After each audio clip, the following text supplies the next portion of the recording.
To anticipate whether a criminal case in the Miami judicial system is heading toward dismissal, there are several signs and factors that attorneys and involved parties typically look for. One of the main indicators is the weakness of the evidence presented by the prosecution. If the evidence is not strong enough to support the charges beyond a reasonable doubt, there is a high likelihood that the case may be dismissed.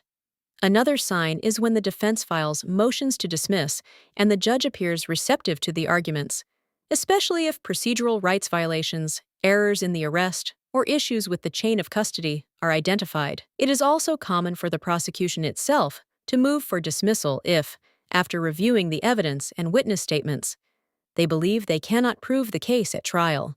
This can happen, for example, if key witnesses recant, fail to appear, or if exculpatory evidence emerges during the investigation. A lack of cooperation from victims or witnesses, or the appearance of immunity or cooperation agreements, can also signal that the case might be dismissed. In practice, criminal defense attorneys in Miami closely monitor the judge's preliminary decisions, the prosecution's responses to motions, and any changes in the stance of witnesses or the victim. If the judge grants hearings to discuss the validity of the evidence or the legality of police procedures, this can indicate that the case is at risk of dismissal if significant irregularities are found. In summary, the main signs are weak or illegal evidence, lack of witnesses, procedural errors, and the prosecution's attitude regarding the viability of the case.